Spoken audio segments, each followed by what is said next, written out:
Mais uma vez, seja muito bem-vindo. Nós estamos ao vivo. Agora são 15 horas e 20 minutos pontualmente pelo horário de Brasília. Eu sou o Kleber Werneck e a partir de agora você confere comigo as notícias do Brasil e do mundo nesta edição da tarde do Redação Hit. E a Lei Maria da Penha completa hoje 18 anos, mas infelizmente a violência contra a mulher segue crescendo no país. O número de denúncias aumentou 36% no primeiro semestre. Vamos ver. Considerada um marco na história do combate à violência doméstica contra a mulher no Brasil, a Lei Maria da Penha faz 18 anos. Reconhecida pela Organização das Nações Unidas como uma das leis mais avançadas no mundo sobre o tema, a legislação foi nomeada em homenagem à história de luta de Maria da Penha Maia Fernandes, uma cearense que foi vítima de agressões e tentativas de homicídio pelo marido. Desde 2006, a lei ampara mulheres que foram vítimas de agressões, proporciona reestruturação e gera esperança de um futuro livre de violência. Apesar dos avanços na legislação reconhecidos por especialistas, a opressão às mulheres ainda é um dos principais problemas sociais do país. A violência contra a mulher, na contramão de outros tipos de violência na sociedade, só vem aumentando. As estatísticas oficiais mostram que o Ligue 180, serviço do governo federal para captar denúncias de violência contra a mulher, vem registrando aumento de ocorrências ano após ano. Segundo o Ministério das Mulheres, no primeiro semestre deste ano, também já pode ser verificado um crescimento nos números em relação ao mesmo período do ano passado. Os números ainda serão consolidados. No ano passado, o número de estupros no país cresceu 6,5% em relação ao ano anterior. Ao todo, foram quase 84 mil casos registrados, o que representa um estupro a cada 6 minutos no Brasil. O número representa o maior número da série histórica, que começou em 2011.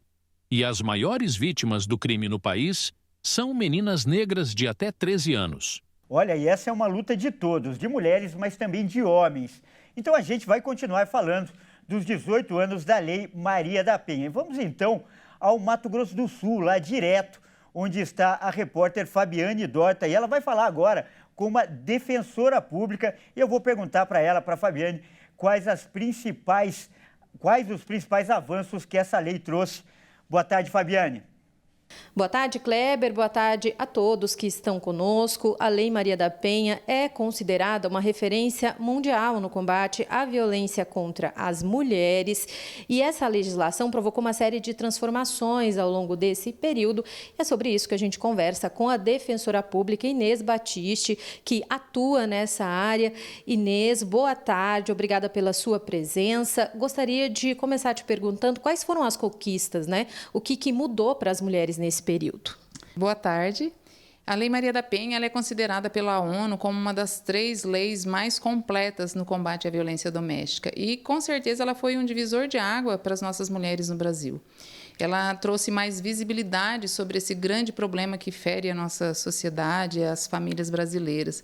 Então, a partir da lei, a mulher se sentiu mais segura para fazer a denúncia e as medidas protetivas, com certeza, foram a ferramenta que mais trouxe segurança para essa mulher. Então, ela pode fazer a sua denúncia e ela sabe que o agressor vai ser retirado do lar ou impedido de chegar, de se aproximar dela. E também ele sofre a ação penal, ou seja, ele vai ser punido pelo seu ato, né, pelas consequências do seu ato.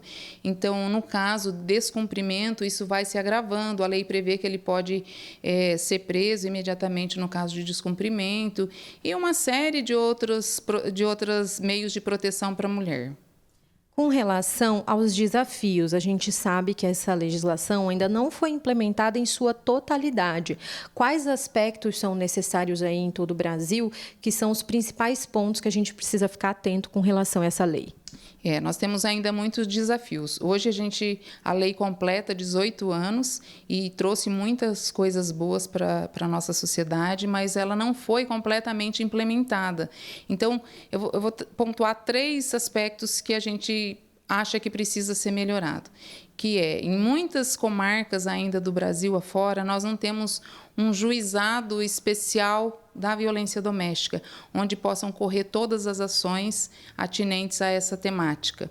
Então, isso faz com que, num único ato de violência, o agressor seja processado numa vara, a medida protetiva é em outra e as ações de família, como alimentos, divórcio, divisão de bens, é feita numa terceira, por juízes diferentes. Enfim, isso traz um certo transtorno e uma insegurança jurídica para toda a sociedade. O fato de não haver delegacia de atendimento à mulher 24 horas em todas as comarcas faz com que a mulher, quando agredida, nos finais de semana, à noite, tenha que procurar a delegacia de plantão, onde nem sempre os agentes estão preparados para lidar com a causa da violência doméstica, que é uma coisa muito específica, né?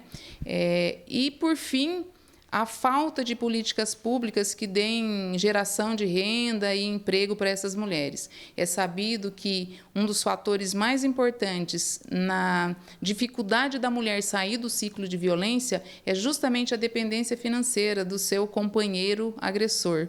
Então, isso traria também muitos benefícios. Essas políticas precisam ser implantadas. Ok, doutora, muito obrigada ali pela sua participação. E agora eu volto com você, Kleber. Muito obrigado, Fabiane. E dicas muito importantes. E a gente continua falando de segurança pública, porque ontem, nós mostramos aqui uma mega operação que aconteceu na Cracolândia, aqui no centro de São Paulo. E essa ação terminou com 15 presos e fechou mais de 50 imóveis. Vamos ver aí, então, o balanço. A Operação Salus et Dignitas, que significa saúde e dignidade, terminou com um total de 15 presos, sendo 10 em flagrante e 5 por mandado judicial, além de 56 imóveis interditados. Esses locais eram usados por uma facção criminosa para armazenar armas, drogas e outras práticas ilegais, como lavagem de dinheiro do tráfico. A ação liderada pelo Grupo de Atuação Especial de Combate ao Crime Organizado, o GAECO, do Ministério Público, contou com um efetivo de mais de 1.200 agentes das polícias civil e militar, com apoio de mais de 300 viaturas, 2 aeronaves e 30 cães farejadores.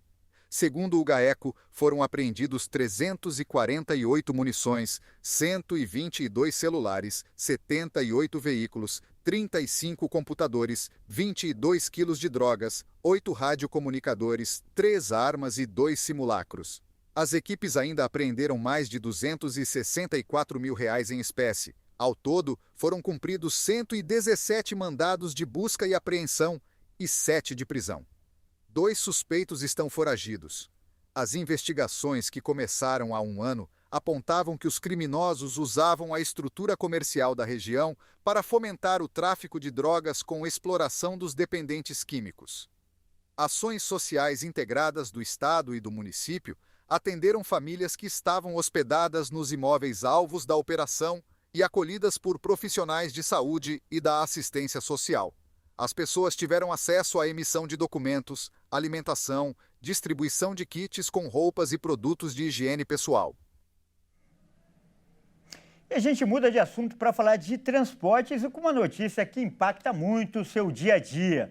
Uma pesquisa divulgada hoje mostra que as pessoas estão tomando menos ônibus no seu dia a dia, Muita gente passou a usar o próprio carro e principalmente transporte por aplicativo para os compromissos do dia a dia, como, por exemplo, ir trabalhar ou ir para a escola. O levantamento da Confederação Nacional do Transporte mostrou que a demanda de passageiros por ônibus vem diminuindo. De acordo com o estudo, neste ano, 30,9% da população urbana utiliza o ônibus como meio de transporte. Em 2017, essa parcela era de 45%. A CNT atribuiu a queda ao crescimento da população com carro ou moto próprios, além da competição com os serviços de transporte por aplicativo, que praticamente não existia em 2017. O levantamento aponta que os serviços de transporte por aplicativos, mesmo que tenham custos mais elevados para os passageiros, têm se caracterizado como concorrentes relevantes na disputa neste mercado. A demanda por esse tipo de serviço saiu de 1% para 11%. Além disso, a pesquisa indica que o transporte por aplicativo vem ganhando espaço entre a população de baixa renda. Dentre as pessoas que substituíram os ônibus por essa modalidade, mais de 56% pertencem à classe CC e 20% às classes D e E. Ainda de acordo com o levantamento, a qualidade dos veículos em circulação e a falta de conforto acabam desestimulando o seu uso. Esse foi o principal motivo apontado pelos usuários para a redução ou o abandono do transporte público coletivo. Além da falta de conforto, os entrevistados relacionaram outros problemas, como a insegurança, que foi citada por 40%, o elevado preço da tarifa, por 39,5%, e os ônibus muito velhos, lembrados por 32%. Apesar de todas as dificuldades, o levantamento concluiu que o transporte público coletivo urbano ainda se caracteriza como um serviço fundamental para a faixa populacional de baixa renda, já que cerca de 80% desse público se desloca por ônibus, 77% por trem urbano metropolitano e 62% por metrô. E a qualidade do transporte público não ajuda em nada. O Rio de Janeiro, por exemplo, é a quarta pior cidade do mundo em tempo gasto no transporte público. Quem vai trazer mais detalhes é o repórter Anderson Nascimento.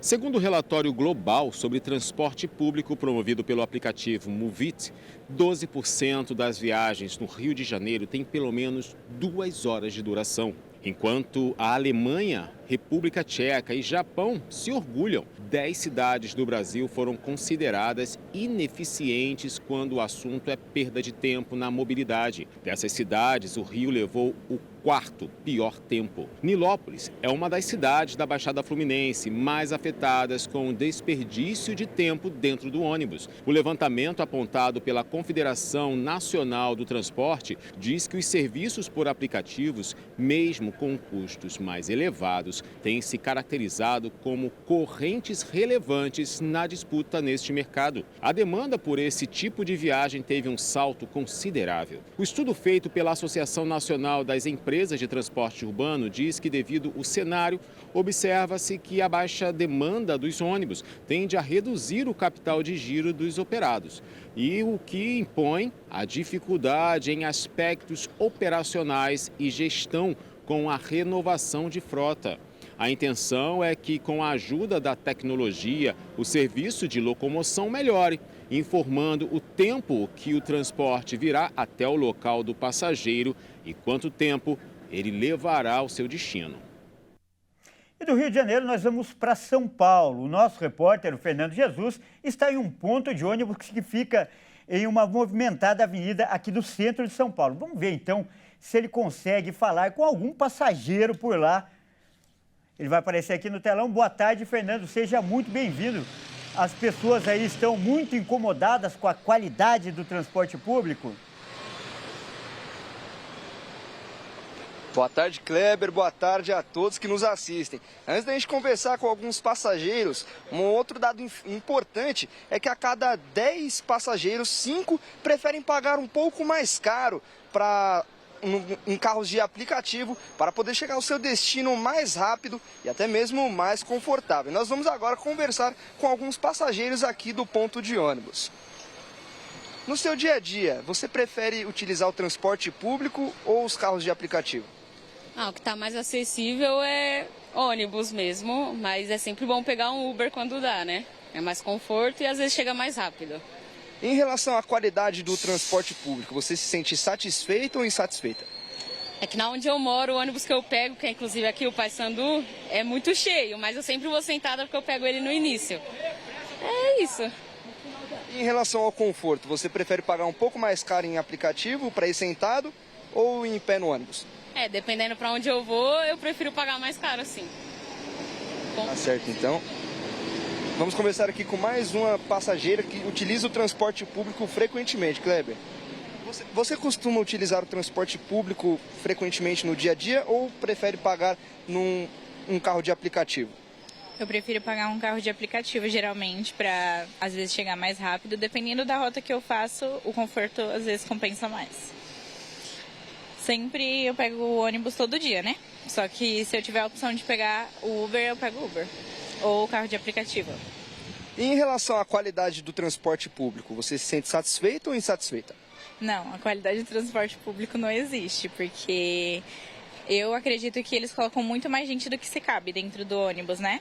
Ou de lotação e tal. E no Uber tem o limite, né? Limite de pessoas e você fica sozinha, às vezes tem ar-condicionado e no ônibus não é bem assim. Sem contar que tem muita gente inconveniente e a limpeza não é bem aquelas que deveria ser. Tá certo então, muito obrigado pela sua participação. Como vemos aí, Kleber, o transporte público não é tão confortável e tão econômico quanto poderia ser em um carro de aplicativo. Eu fico por aqui e volto com você no estúdio. Tá certo, Fernando, muito obrigado aí pela sua participação. Os problemas são muitos, né? Longa espera aí pelo ônibus, também o desconforto, enfim, e até a segurança.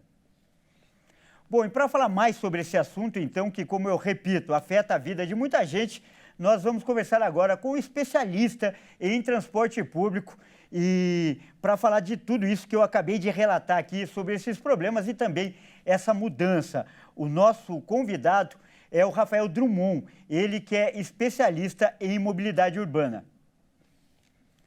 Boa tarde, Rafael. Seja muito bem-vindo. É um grande prazer recebê-lo aqui no nosso jornal. Boa tarde, Kleber. Um prazer poder falar contigo e com teus ouvintes. Rafael, primeiro, então, eu peço que você faça uma análise desses números que foram divulgados hoje. Na sua opinião, o que justifica, o que explica essa mudança aí, essa migração de passageiros dos ônibus para o transporte público e também para os carros particulares?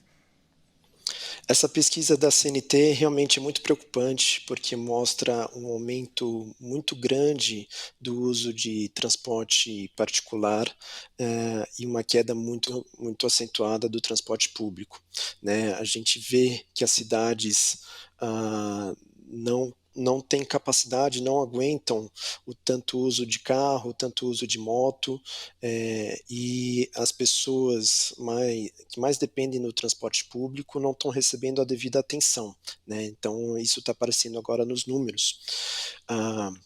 Quando a gente tem essa queda, né, de 45% em 2017 para 30% agora, em 2024, e a gente vai fazendo uma comparação com os investimentos que foram feitos nos últimos anos, a gente vê que realmente o transporte público foi esquecido pelo poder público nos últimos anos. Quais foram os corredores, os BRTs, as linhas de metrô que foram inauguradas nesses últimos anos, né? A gente vê que também pelos motivos que as pessoas estão escolhendo esses outros modos de transporte, como o conforto, até mesmo a questão do custo, realmente é necessário que haja mais investimentos, é necessário que haja um maior cuidado, uma maior qualidade na prestação desse serviço público. Na sua opinião, a gente citou aí vários motivos que incomodam aí os passageiros, mas o que pesa mais na sua avaliação? É o conforto ou a demora? O que é mais decisivo até para o passageiro resolver pagar mais em um carro de aplicativo, por exemplo?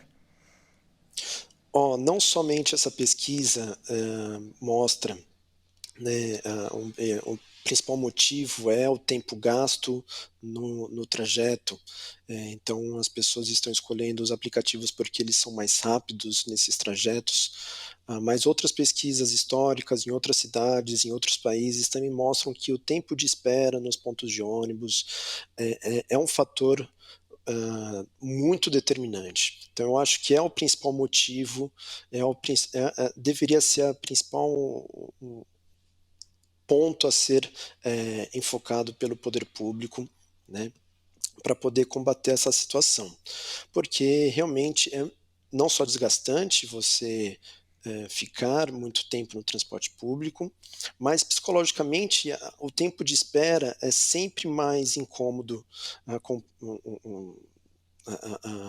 quando você está num ponto de ônibus, porque no final das contas, se você tem a opção que chega rápido ou já está ali na tua garagem para você pegar de forma muito, muito fácil, é muito sedutor você fazer essa mudança, né? E se você tem um pouquinho de condição, você realmente vai fazer.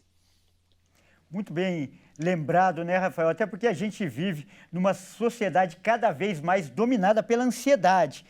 Agora, fazendo uma avaliação, a diminuição no número de passageiros nos ônibus é ruim para a cidade, para as grandes cidades como um todo?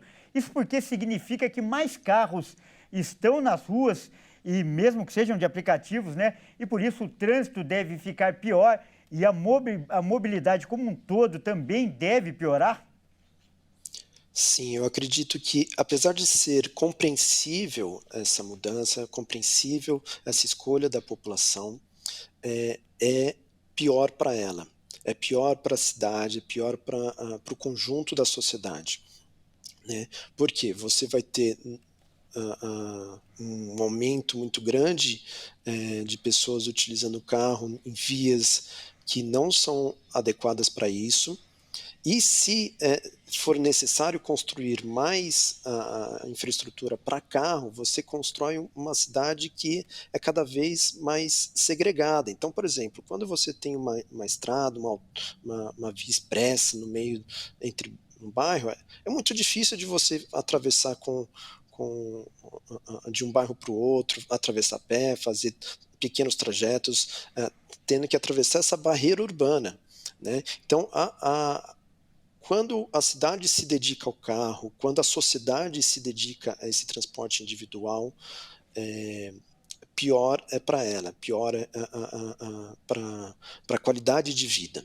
E a gente está vendo, até mesmo com os dados de São Paulo, que o aumento de mortes, o aumento do conflito, o aumento da violência no trânsito tá voltando, e principalmente também com os usuários de moto. Os motociclistas são os que mais têm morrido no trânsito, né? Então, essa solução, até mesmo que é um pouco mais barata do que o próprio carro, até às vezes é mais conveniente do que o aplicativo, é muito perigosa, e a gente está perdendo vidas, está perdendo qualidade nas cidades, qualidade de vida nas cidades. Então, eu acredito que nós, como sociedade ou poder público, precisa tentar reverter isso, porque realmente não é um bom sinal. Para finalizar, Rafael, você acredita que esses números divulgados hoje, eles vão servir de estímulo para as empresas de ônibus, principalmente, investirem mais? Ou a tendência é que cada vez mais passageiros busquem outras alternativas, principalmente os carros por aplicativo? Eu acredito que as empresas já estão vendo isso há muitos anos, e não é somente nessa comparação de 2017 para a pesquisa de hoje, né? Os números de usuários do transporte público, do número de passageiros, tem caindo constantemente ano a ano, e se agravou principalmente com a pandemia. A pandemia houve uma queda abrupta, tanto que aqui mesmo na cidade de São Paulo você ainda tem uma diferença de quase 20% aí do que era o uso de transporte de ônibus em 2019 para o que é agora. Então já é uma queda muito grande nesse contexto. Mas as empresas não receberam nos contratos o incentivo necessário. Então são poucas as cidades que têm em seu contrato o fator qualidade como incentivo ao pagamento delas. Muitas delas ainda são pagas pela quantidade de passageiros transportados, então isso incentiva que elas coloquem menos ônibus na rua, para que eles tenham ônibus mais cheios e assim consigam lucrar mais, né? E então houve apenas alguns investimentos em tecnologia. Aí você vai ter alguns aplicativos como o Move It, Google Maps, um ou outro aplicativo de mostrar como é que a pessoa pode fazer o trajeto, mas isso não é o suficiente, né? Então As empresas parecem que ainda estão um pouco adormecidas nesse sentido, estão vendo a onda chegar e não estão se mexendo o suficiente. O poder público também não. Porém, a gente tem um outro movimento, principalmente nas pequenas e médias cidades, que é a institucionalização da tarifa zero. Tá certo, A tarifa então. zero, que é um investimento público para conseguir custear o transporte público, é uma possível solução para atrair os usuários novamente ao sistema. Tá certo, então, e você falou tudo. Não é só quantidade, é principalmente qualidade, e as empresas devem ficar atentas a isso. Nós acabamos de conversar com o Rafael Drummond, ele que é planejador, né, de transportes, especialista em mobilidade urbana. Muito obrigado pela sua participação, Rafael. Muito obrigado, Kleber. Boa tarde. Boa tarde, grande abraço. Olha só, a gente vai mudar de assunto agora para trazer aquela hora que muita gente gosta, muita gente acompanha aqui no nosso jornal, que é a hora dos vídeos que viralizaram na internet. Vamos lá? E já que a gente estava falando de transporte até agora, olha só esse primeiro vídeo que está bombando na internet e mostra uma imagem impressionante. Um caminhão completamente desgovernado por pouco não causou uma grande tragédia no interior da Bahia. Acompanha comigo. Um homem estava encostado num muro quando percebe que podia se dar mal e sai correndo. Na imagem, dá para perceber que ele olha e fica com dúvida, e quando tem certeza que o caminhão estava se aproximando dele em alta velocidade, consegue sair a tempo, antes de sofrer um grave acidente. O caminhão, por estar muito rápido, acaba destruindo uma parte do muro e uma casa. O automóvel ficou entre o córrego e a residência. O caso aconteceu em Itarantim, no interior da Bahia. Segundo o motorista, que teve ferimentos leves, o caminhão ficou sem freio e acabou perdendo o controle. Olha, duas coisas. Primeiro, que sorte que esse homem deu, graças a Deus, conseguiu escapar ali ileso. E segundo, quem tem um caminhão, um veículo daquele tamanho, é responsável pela manutenção, saber principalmente, né, se o freio está em dia. E olha só, agora eu vou mostrar um cachorro que ele resolveu brincar ali com uma bateria portátil na casa onde ele mora, onde ele vive ali com os donos. E acabou causando um enorme incêndio. Confere só. A câmera de segurança de uma casa flagrou o início de um acidente. As imagens mostram os animais sozinhos na sala. O cachorro branco vai deitar na almofada com uma bateria portátil na boca. Ele deita e começa a morder como se fosse um brinquedo. Pouco tempo depois, a bateria entra em curto-circuito, assustando todos os animais que fogem do local.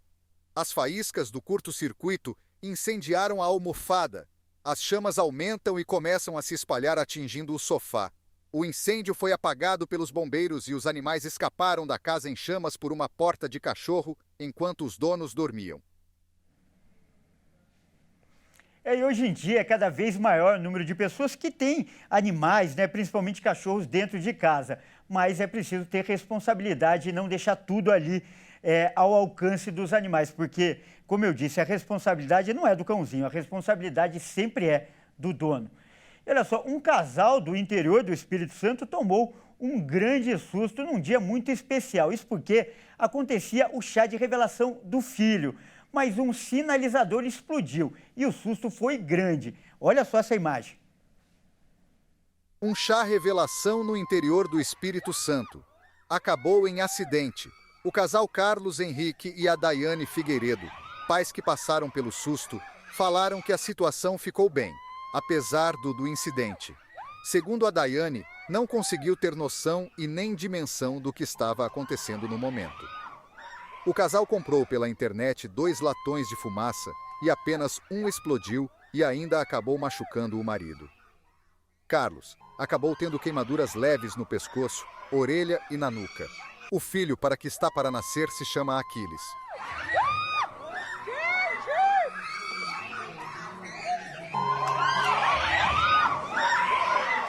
Sem dúvida é um momento muito especial, mas é preciso tomar cuidado, né? Principalmente com fogos de artifício. Não é qualquer um que pode manusear, tem que ter uma pessoa especializada nesse tipo de assunto. E olha só, vamos ver agora um vídeo que também está viralizando nas redes sociais. Ele não é tão novo. mas é sempre bom a gente lembrar isso, porque uma idosa resolveu fugir do asilo onde ela morava e ela escalou um portão enorme. Olha só o que ela fez. As imagens de um asilo filmaram uma idosa escalando o portão e fugindo. A senhora se apoia no portão e demonstra muita habilidade na escalada. Ela consegue chegar até o topo do portão e olha rapidamente se não tem ninguém vendo, e então começa a descida com bastante cuidado e finalmente chega no chão e segue com o seu passeio. Não se sabe os motivos para a idosa fugir do asilo, mas já mostrou que ninguém segura essa vovó. Esse vídeo mostra que não há idade para fazer travessura, não é mesmo? Ela correu risco aí, podia ter se machucado. Mas, mais uma vez, falando de responsabilidade, o pessoal ali do asilo que é responsável por cuidar devia ficar mais atento. Olha só, na internet, um vídeo mostra o resgate de feridos em uma queda de um elevador. Aconteceu aqui no bairro de Higienópolis, no centro de São Paulo. A queda do elevador nessa região central aconteceu na terça-feira e deixou 3 pessoas feridas. Vamos ver. Um vídeo publicado nas redes sociais mostra o momento em que uma pessoa é resgatada pelo Corpo de Bombeiros após ter se ferido durante a queda de um elevador no bairro de Higienópolis, região central de São Paulo. O acidente aconteceu na tarde dessa terça-feira e deixou 3 pessoas feridas, uma mulher de 46 anos e 2 homens, um de 64 e outro de 27 anos. Eles foram resgatados do fosso do elevador pela Polícia Militar e pelo Corpo de Bombeiros. A mulher teve trauma nas 2 pernas e foi levada para o Hospital das Clínicas, que não forneceu detalhes sobre o estado de saúde dela. O homem de 64 anos teve um ferimento na perna esquerda e outro no peito. E o homem mais jovem teve traumas na perna e na lombar e bateu a cabeça. Os 2 foram levados à Santa Casa de Misericórdia, onde permaneciam internados na manhã desta quarta-feira. O acidente foi registrado no 4º Distrito Policial da Consolação como lesão corporal. Olha, a gente viu aí que esse acidente foi registrado no 4º Distrito Policial aqui da capital paulista e vai ser investigado. É preciso saber de quem era a responsabilidade aí pela manutenção desse elevador. Não pode acontecer uma coisa dessa. Imagina você sofrer um acidente desse dentro da própria casa. Bom, eu mudo de assunto agora para falar do Pix, né? O Pix que caiu no gosto popular, mas eu faço um alerta. Isso porque os golpes envolvendo o Pix podem causar perdas de mais de 3 bilhões de reais até 2027. E os usuários devem ficar atentos e se proteger. É importante ficar atento a alguns procedimentos básicos. Olha só. São considerados golpes do Pix, aqueles em que os criminosos coagem os usuários a realizarem uma ou mais transferências para uma conta de destino controlada por golpistas. A maioria dos golpes no Pix acontece por meio da manipulação da vítima para que ela forneça suas senhas ou realize transferências. Há 2 principais caminhos que os golpistas obtêm sucesso: a técnica de convencimento, quando o criminoso tenta convencer a vítima de que aquele é um bom negócio ou que aquele pagamento precisa ser feito, e a pela confiança herdada, quando o golpista clona o WhatsApp de familiares ou amigos da vítima e pede dinheiro. O total de perdas com golpes aplicados por esse meio de pagamento deve ultrapassar 3 bilhões e 700 milhões de reais no Brasil até 2027. A previsão é do relatório de fraude Scamscope, desenvolvido pela AC e Worldwide em parceria com a Global Data. Normalmente, o dinheiro da vítima passa por uma ou várias contas mula, que servem para dividir e transferir os recursos, dificultando o rastreio por parte das instituições financeiras. De lá, chegam aos fraudadores ou são convertidos em ativos digitais. Segundo a Febraban, os bancos têm investido em campanhas de conscientização e esclarecimento para o cliente se proteger e evitar cair em golpes. A Federação dos Bancos informa que os clientes devem suspeitar de qualquer contato e tentar checar por outro meio se não se trata de um golpe. A Febraban acrescenta que os dados pessoais do cliente jamais são solicitados ativamente pelas instituições financeiras e que funcionários de bancos não ligam para clientes para fazer testes com o Pix, transações, pagamentos ou estornos de lançamentos. E agora é hora de falar dos Jogos de Paris no nosso Momento Olímpico.